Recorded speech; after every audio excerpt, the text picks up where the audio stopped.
www.congoconnexiontv.com.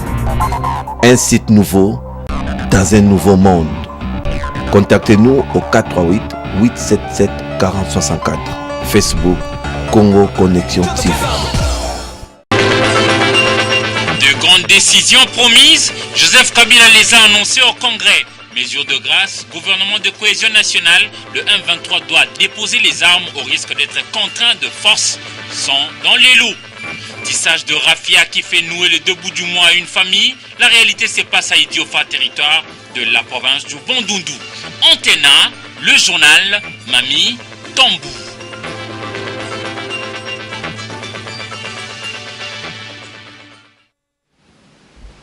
Merci d'être avec nous pour suivre cette grande édition d'actualité qui reçoit Guy Beaumat, journaliste congolais basé à Londres, spécialiste dans les questions de Grand Lac et concertateur. Avec lui, nous allons aborder la question phare d'actualité qui reste dominée par l'adresse du chef de l'État.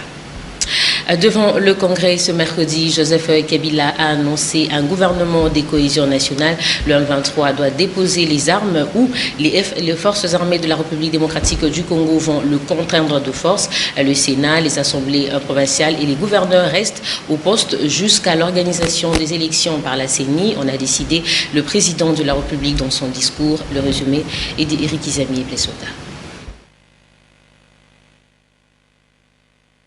Excellences, Monsieur Denis Sassou Nguesso, Madame Nkosazana Dlamini Zuma, vous redire notre joie de vous avoir parmi nous en ce jour mémorable de notre histoire. Devant des témoins de haute facture, le président Denis Sassou Nguesso du Congo-Brazzaville, en plus de Madame Nkosazana Dlamini Zuma, présidente de la Commission de l'Union africaine, le président Joseph Kabila a comme promis donné les grandes décisions prises à l'issue de concertation nationale.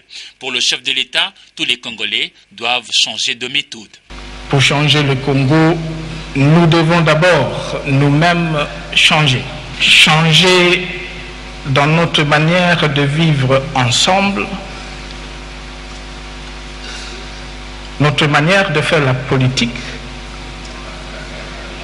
de gérer l'État et la communauté nationale, bref, de vivre la démocratie.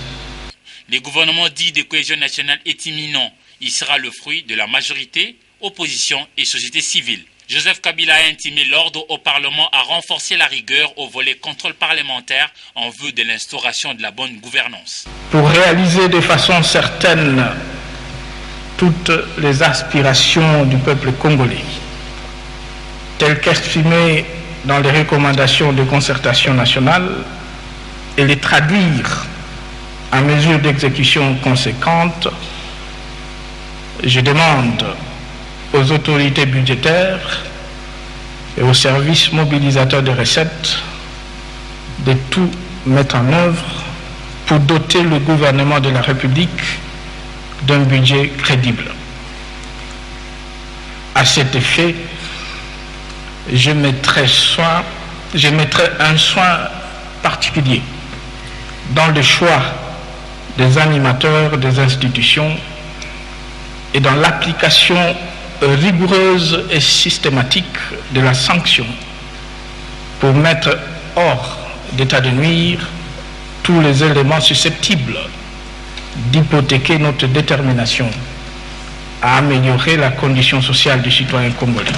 Pour décrisper l'atmosphère politique, Joseph Kabila a signé mercredi 23 octobre l'ordonnance portant mesures de grâce. Mais il a en même temps été clair. Le M23 doit déposer les armes et se rendre sous peine d'être contraint de le faire de force par le FARDC. Les abords du Palais du Peuple, siège du Parlement, ont été ce mercredi 23 octobre noir de monde aussi. Les environs ont ressemblé à des allées où les banderoles diverses décoraient la clôture du Palais du Peuple avec des messages divers et variés. Plusieurs partis politiques soutenant la cohésion nationale pour la paix au Congo-Kinshasa ont arboré ces banderoles pour encourager les élus et les décideurs à la mise en œuvre de toutes les recommandations formulées lors de concertation nationale clôturée clôturé le 5 octobre dernier. Toujours devant le Parlement, les membres sympathisants de partis, tant de la majorité, l'opposition politique et la société civile scandaient de cris de joie à l'idée de voir se matérialiser la cohésion nationale, la paix, gage du développement en République démocratique du Congo, devant plusieurs invités venus d'ailleurs.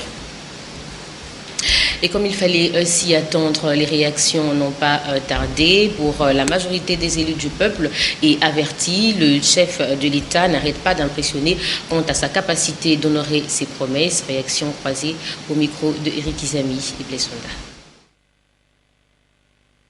Perçu comme un homme de parole, Joseph Kabila ne relâche pas dans son élan, soucieux de paix. Pour les avertis, il place d'abord et avant tout Dieu dans ses actions.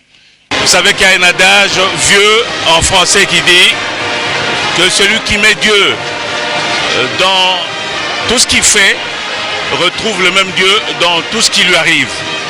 Le président de la République n'a jamais eu de cesse de tout placer entre les mains de l'Éternel. Il commence et finit tout ce qu'il fait en le mettant entre les mains du Créateur. Comment auriez-vous voulu que celui qui procède ainsi puisse arriver à un échec? Aujourd'hui, il a parlé d'un nouveau départ. Il s'agit donc d'un remplacement de vieux succès. Kabila étend ses oreilles et garde ses yeux sur l'essentiel, preuve qu'il a réellement écouté et surtout compris. Je pense que vous ressentez ma joie. Je vous dis que le président, moi, personnellement, malgré toute la lutte, malgré tout ce que nous avons fait, je n'ai pas un seul instant cru qu'il en arriverait jusque-là. C'est une délivrance totale qui vient d'octroyer aux personnes vivant avec handicap. Évidemment, à part Dieu, c'est un grand jour aujourd'hui. Imaginez nos parents qui hésitaient d'envoyer les enfants à l'école parce que après les études, les autres ne feraient rien du tout. Et qu'aujourd'hui, tout d'un coup, on apprend que la personne avec handicap a les aptitudes à intégrer toutes les institutions de notre pays. La présidence, le gouvernement, le parlement, au niveau provincial, pareil. Donc c'est un très grand jour et vous ne pouvez vous imaginer quelle serait la réaction de la population vivant avec handicap. Les gestionnaires de la territoriale ont retrouvé leur part pour la matérialisation notamment de la décentralisation. Vous savez, c'est un processus. C'est vraiment un processus. La décentralisation sur laquelle la conférence des gouverneurs de Kananga, tenue à Kananga au mois de mars, a beaucoup insisté. Ce n'est pas un phénomène qui se fait sous forme d'un déclic. C'est vraiment un processus. Nous sommes là-dedans. Nous, les gouverneurs, nous insistons beaucoup au niveau du gouvernement central pour qu'il puisse petit à petit, mais avec une ferme détermination, mettre en application la décentralisation. Ça va vraiment permettre le développement à la base de notre pays. Plus nombreuse, la femme n'a pas été oubliée, tant pour sa représentation dans les instances de prise de décision que dans la lutte contre les violences sexuelles. Le président de la République lui-même, autorité suprême de ce pays, vient de renouveler son engagement à promouvoir la femme, à la faire participer au sein des instances de prise de décision, à l'impliquer dans le processus de restauration de la paix et du développement de notre pays à côté des hommes. Ça, c'est une grande nouvelle. Ça, c'est une avancée par rapport à la question de la promotion de la femme. Deuxième chose, le président de la République a décidé de nommer une envoyée spéciale sur les questions des violences sexuelles et des enfants dans l'armée. Je crois que c'est une appropriation au plus haut niveau. Les parlementaires ont une idée sur leur deuxième rôle, à savoir le contrôle parlementaire. En tant que parlementaire, c'est l'encouragement à ce qu'on puisse davantage intensifier le contrôle de l'État, c'est-à-dire auditer l'État au jour le jour, parce que c'est une des prérogatives du Parlement. C'est ce qui est très important, parce que souvent quand on interpelle le gouvernement, ou certains membres du gouvernement, ou certains responsables des services de l'État, on croit qu'on les enquiquine, alors que c'est notre travail. Deuxième chose, ce qui m'a intéressé le plus, c'est la mise en place à ses côtés d'un responsable qui va s'occuper de la corruption et d'enrichissement illicite. C'est très important. Un discours qui laisse d'autres hébétés, le temps de bien digérer. C'est un discours très important par sa profondeur, un discours qui marque vraiment un tournant, un discours qui marque également aussi une rupture avec une certaine manière de faire et un discours qui marque aussi, qui imprime davantage un esprit de continuité dans la mesure où il y a une œuvre qu'il a commencé pour une œuvre de reconstruction et il voudrait que tout en continuant cette œuvre, que chacun se rende compte, qu'il fasse un examen de conscience sur ce qu'il a été, sur ce qui n'a pas été, sur le nouvel homme qu'il doit être. Les délégués aux concertations nationales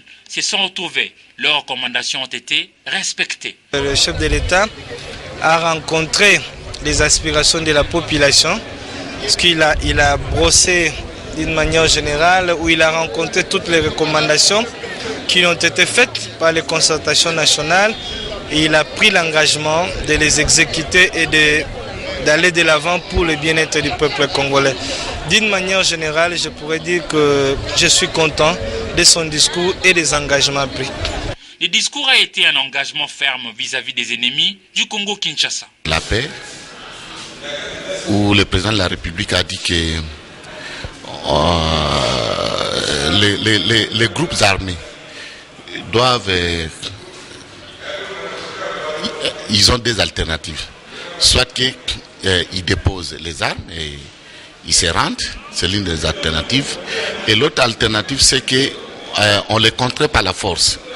Et là, il a continué la même lignée que le Congo s'organisait pour avoir une armée forte, disciplinée, bien équipée, au standard international. Sincèrement, c'est cette décision-là qui m'a le plus plu. Par-dessus tout, le chef de l'État Joseph Kabila a appelé tous les Congolais à s'unir pour bâtir le Congo-Kinshasa dans la paix. Le chef de l'État a parlé et tous les ténors de la majorité présidentielle ont fait un blog pour soutenir la voie tracée par Joseph Kabila pour renforcer la cohésion nationale et favoriser le développement de la République démocratique du Congo. Écoutez à ces sujets le porte-parole Cham Mandefou au micro de Eric Izami et Bessounda encore une fois. Déclaration politique de la majorité présidentielle à la suite du discours sur l'état de la nation du président de la République, chef de l'État, devant le Congrès. Mesdames et messieurs de la presse, la majorité présidentielle tient à exprimer son entière satisfaction après avoir entendu le discours du président de la République, son Excellence Joseph Kabila Kabange, sur l'état de la nation, prononcé devant les deux chambres réunies en Congrès, conformément aux articles 77, alinéa 3 et 119.3 de la Constitution du 18 février 2006, telle que modifiée à ce jour. Le président de la République, fidèle à sa vision et aux idéaux de paix, d'unité et de justice, vient d'annoncer des mesures et pistes de solutions susceptibles de renforcer la cohésion nationale et le développement de notre pays. De toutes ces mesures, nous retenons le défi de matérialisation des recommandations de concertation nationale par 1. La mise en place d'un comité de suivi des recommandations de concertation nationale. 2. La nomination d'un représentant spécial du président de la République chargé de promouvoir la lutte contre les violences sexuelles et l'enrôlement des enfants dans les groupes armés. 3. La nomination d'un conseiller spécial du chef de l'État chargé de la lutte contre la corruption et l'enrichissement illicite. 4. Signature d'une ordonnance depuis ce matin portant mesure de grâce des prisonniers. 5. Mise en place d'un gouvernement de cohésion nationale. 6. Suivi des dossiers des Congolais détenus, notamment à la CPI. 7. Érection des monuments en mémoire des victimes de guerre d'agression. 8. Rapatriement du reste des dépouilles mortelles de feu président Mobutu et Premier ministre Moïse Tshombe. En attendant la grande déclaration de la majorité présidentielle dans les jours à venir, la majorité présidentielle encourage le président de la République à poursuivre des réformes ainsi engagées pour l'épanouissement et le bien-être de nos populations. Guy Momat, je vous retrouve dans la déclaration que nous venons de suivre de la majorité présidentielle. Elle a épinglé les grandes lignes du discours du président de la République. Mais vous, de votre côté, comment appréciez-vous ces discours? C'est-à-dire, ces discours a été une surprise pour vous par rapport aux grandes décisions prises?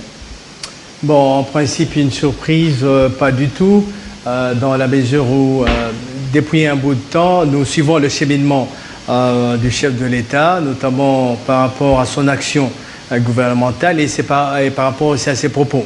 En clair, je viens de la Grande-Bretagne. Donc, le discours d'aujourd'hui permet une fois de plus de dire et de me convaincre et de tenter de dire aux autres compatriotes, il y a ce que les Anglais disent « a man of word », c'est-à-dire un homme de parole. Vous vous souviendrez, le 5 octobre, à la clôture des concertations auxquelles nous y avons pris part comme délégués, le président a laissé entendre une petite phrase, mais bien significative. Je vous ai écouté, je vous ai entendu, en fait.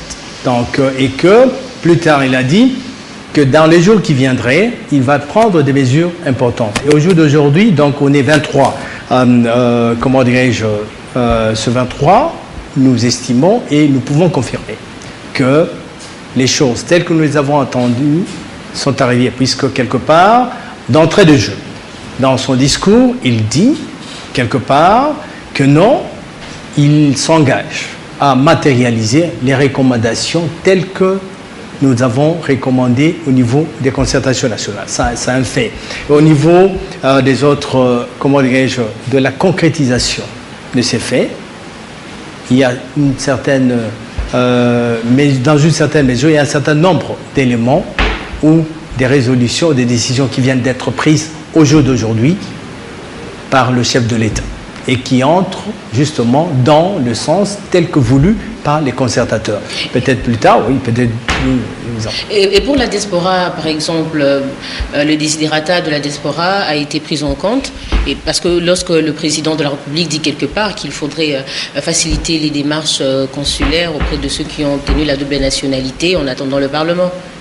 Oui, bien entendu, je suis délégué aux concertations comme membre de la diaspora, mais ma démarche a toujours été très simple, c'est une démarche citoyenne dont je dois parler de l'ensemble des résolutions et de l'ensemble de l'intérêt des Congolais. Bien entendu, vous l'avez évoqué, parmi les recommandations que nous avons faites au niveau des concertations nationales, nous avons demandé l'irrévocabilité de la nationalité congolaise et que quelque part nous avons dit, compte tenu de la complexité de ce problème, qu'il faudrait dans un bref délai que des mesures soient prises pour faciliter le retour ou aussi, comment dirais-je, le déplacement des Congolais de l'étranger vers leur pays d'origine. Et c'est pourquoi nous avions parlé de certaines facilités. Et au jour d'aujourd'hui, solennellement, devant le Congrès et toute la nation congolaise, prise à témoin, le président de la République vient de prendre en compte cette recommandation en annonçant, en donnant des injonctions au gouvernement pour que les chancelleries puissent prendre en compte ces revendications, c'est-à-dire les facilitations des Congolais de l'étranger. Là, nous parlons des visas.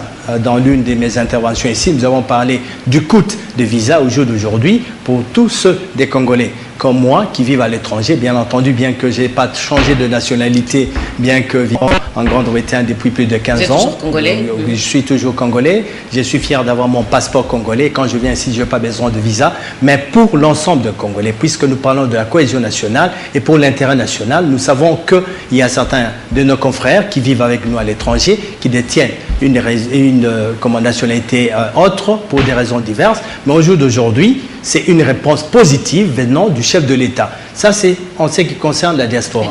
En ce qui concerne l'ensemble, il y a un certain nombre de mesures qui viennent d'être mises en place ou annoncées par le chef de l'État.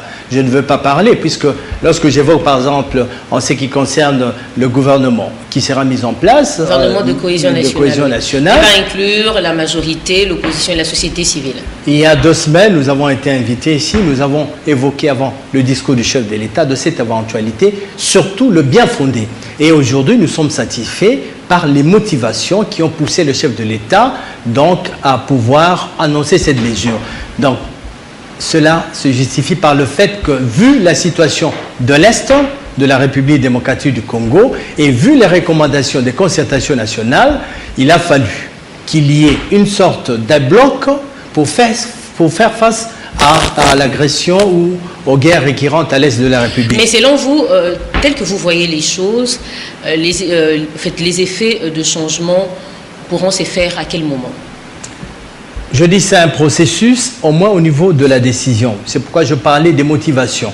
Puisqu'il était avéré un moment, ceux qui étaient au pouvoir au jour d'aujourd'hui, tels que la Constitution ou le mois collectif l'a voulu, ce sont les gens de l'opposition. Or, déjà le 20 décembre 2011, j'étais présent à la cité de l'OUA, où le président, lors de la prestation de serment, avait, comme diraient d'autres, tendu la main à tous ceux des Congolais qui ne font pas partie de la majorité présidentielle, de se joindre à l'action gouvernementale pour un seul but, celui de l'intérêt national. Au jour d'aujourd'hui, donc face à la guerre de l'Est, voilà une décision qui est prise. Le gouvernement d'ouverture qui sera mis en place, tel que le président l'a annoncé, sera donc constitué non seulement de la majorité présidentielle, de l'opposition et de la société civile, avec un seul but. Par rapport à la guerre de l'Est, il faut déformer un bloc pour que toutes les énergies, tout citoyen congolais ayant la passion, tout patriote puisse contribuer. Et comme vous le savez, pour matérialiser cette volonté, il faudrait faire partie notamment des institutions, notamment le gouvernement, qui est l'exécutif. Donc c'est un appel ou une offre qui vient d'être donnée pour matérialiser la position du chef de l'État face à la guerre de l'étranger. Et là, je vais terminer sur ce point-là. Je suivais, vous savez, je suis basé à Londres. J'étais heureux. Un peu rapidement, oui. Oui, je vis à Londres. J'étais très content par rapport au rendu du discours du chef de l'État, tel que reporté par la BBC World Service Radio, où on parlait de l'annonce de la décision prise par le chef de l'État, de la mise en place d'un gouvernement dont l'objectif serait pour faire face à la guerre d'agression. Voilà un peu résumé l'idée du chef de l'État et je suis bien content que le message ait pu être réélé dans ce sens sans que ça puisse donner polémique et tel que les gens présentaient, comme si les gens sont allés aux concertations nationales uniquement pour former le gouvernement. Soutien d'un côté, lecture du discours de l'autre. François Mwamba, coordonnateur du mécanisme national de suivi de l'accord de paix d'Addis Abeba, a fait sa lecture du discours du président de la République au micro de John Gomboa et Précieux Mangonzoli. Indiquer maintenant une feuille de route, c'est-à-dire le chemin critique à partir duquel nous allons pouvoir mettre en œuvre l'ensemble des résolutions qui ont été élaborées par les concertateurs. C'est un nouveau départ, il l'a dit, c'est un tournant extrêmement important. Je pense que c'est aussi un grand signal à nos ennemis. Les ennemis de l'intérieur et les ennemis de l'extérieur doivent pouvoir comprendre qu'en toute chose, il faut considérer la fin. S'agissant des Kampala, ça fait 10 mois qu'on a discuté. Aujourd'hui, ce que nous disons, la République démocratique du Congo a mis sur la table des propositions réalistes. De deux choses l'une, ils signent nos propositions, tout va bien. Ils ne signent pas nos propositions, eh bien ce problème sera réglé d'une autre manière parce qu'on ne peut pas non plus tendre sa main éternellement à des gens qui n'ont ni yeux ni oreilles pour entendre. Voilà, le tournant est là, allons-y. Et moi je dis à mes sœurs, à mes frères que bravo à l'ADER. Ce qui est en train de se passer aujourd'hui, au mois d'octobre 2013, c'est exactement les raisons pour lesquelles nous avons créé l'ADER il y a 2 ans. Lorsque nous créons l'ADER le 23 juillet 2011, notre discours n'est pas différent du discours d'aujourd'hui. Nous étions seuls, les autres ont compris aujourd'hui, tant mieux pour la République, alors allons-y.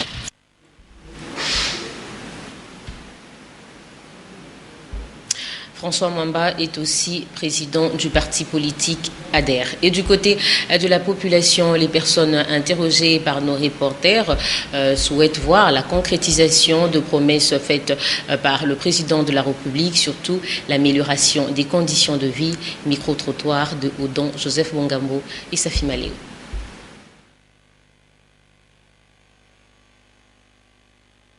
Toute la nation congolaise a été suspendue à cette déclaration du président de la République après la concertation nationale. Je pense que chose faite, le président a parlé, nous l'avons suivi. Nous avons suivi le contenu de son discours. Dans l'ensemble, c'est appréciable, mais je pense qu'il faut plutôt attendre que cela se réalise comme toute la nation congolaise l'attend. Parce qu'il a dit dans son discours qu'il y aura des choses qui vont s'exécuter à court terme, à moyen terme et à long terme. Je pense que nous allons juger le contenu de ce discours par rapport à la réalité que la nation congolaise va vivre. Parce que ce n'est qu'un discours, en tout cas à ce niveau. Il faut maintenant vivre la matérialisation de ces discours. Je pense que le peuple congolais serait content si jamais tout se faisait tel que le président de la République l'a dit. Mais il faudrait que ces discours se matérialisent. Parce que je crois que ça fait autant d'années que nous suivons ces discours.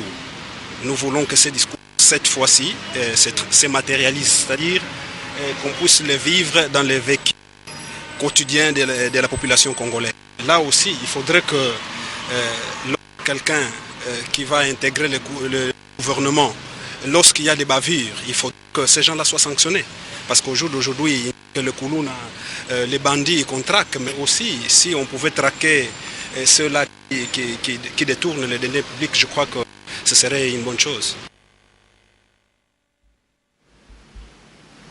Et l'envoyé spécial des États-Unis pour la région de Grand Lac et la République démocratique du Congo rassure, nous citons, les pourparlers de Kampala sont dans une phase de continuité et la politique américaine dans les Grands Lacs restera la même. Fin de citation. C'était au cours d'une conférence de presse que Russell Fengol a animée ici à Kinshasa. C'est avant-midi au Centre culturel américain. La suite avec Patricia Mouli et Pipito Matonto. Après avoir rencontré le président de la République le mardi, Russell Fengol a échangé ensuite avec la presse ce mercredi 23 octobre sur la question brûlante de l'heure, à savoir la suspension des pourparlers de Kampala. Selon l'envoyé spécial des USA pour la région de Grand Lac et la RDC, il n'est pas question de parler d'arrêt des discussions dans la capitale ougandaise car elles s'inscrivent dans une logique de continuité. Well, I can tell you, having observed pour que ce soit clair une fois pour toutes que les pourparlers continuent. Ils n'ont pas été suspendus. Donc il y a une continuité du processus actuellement. Il n'y a pas de suspension des pourparlers à Kampala. Donc si vous entendez, bien sûr, s'il y a des rapports ou si des informations que vous receviez selon lesquelles les pourparlers ont été suspendus, ces informations sont erronées. Et quelquefois ils souriaient en quittant la salle et quelquefois leur visage était fermé. Et bien sûr, c'est la nature même des négociations de paix. Et pour ce qui concerne bien sûr les grands axes des pourparlers, bien sûr il y a 11 articles qui sont l'objet de négociations. Pour les diplomates américains en séjour à Kinshasa, son gouvernement est ferme. Pas de quelconque amnistie ni d'intégration des rebelles au sein des FARDC. Russell Fengol souhaite que tous les envoyés spéciaux de Grand Lac se réunissent incessamment pour trouver une issue heureuse au pourparlers de Kampala. Guy Momat, pas de quelconque amnistie. On a décidé aussi, les États-Unis d'Amérique et le chef de l'État, par rapport au pourparlers de Kampala, dit qu'il faudrait que le M23 puisse déposer les armes. Qu'en pensez-vous? Bon, en principe, c'est un motif de soulagement, puisqu'à un moment, moi je suis de près cette situation, étant donné que je me spécialise sur la question de Grand Lac. Il y a quelque temps, il y avait des supputations par rapport à la position du gouvernement congolais. Et là, je constate qu'ils sont sur la constance, le fait qu'il s'agissait simplement d'une évaluation et non de concessions. Il y a quelque temps, nous avons suivi à plusieurs reprises le ministre chargé de la communication et des médias, Lambert Mende, porte-parole du gouvernement, donner la position du gouvernement. Nous avons aussi suivi le président du comité de suivi avec le même message pour dire que nous n'allons pas céder, nonobstant le fait qu'il y avait l'Ouganda et d'autres qui estimaient que le Congo avait perdu. Aujourd'hui, je suis content parce que de la bouche du président de la République, le même message a été adressé devant la nation du fait que l'amnistie sera accordée au cas par cas et que, dans ce sens-là, que tout groupe armé sur le territoire congolais doit être éradiqué. Voilà, c'est un message à ceux qui étaient sceptiques ou certains qui voulaient faire passer le Congo comme étant, ou les autorités congolaises comme étant de complicité avec Kampala. Voilà, c'est un message solennel de la part du numéro 1 de la République qui dit désormais que tout Congolais entende et que la communauté internationale entende aussi. Quand j'envoie les États-Unis, je me dis, en fait, ce n'est que le message qui a été, comment dirais-je, donné par le gouvernement. Donc c'est un appui, en fait, au message telle que la position du gouvernement. Donc c'est un message d'encouragement. Voilà, bref. Guy Momat, journaliste congolais basé à Londres, spécialiste dans les Grands Lacs, concertateur en même temps. Merci infiniment d'avoir été notre invité. Je vous en prie, merci. Et avec vous, nous allons certainement nous retrouver demain pour une autre session d'actualité. www.congoconnexiontv.com. Un site nouveau dans un nouveau monde. Contactez-nous au 438 877 4064. Facebook Congo Connexion TV.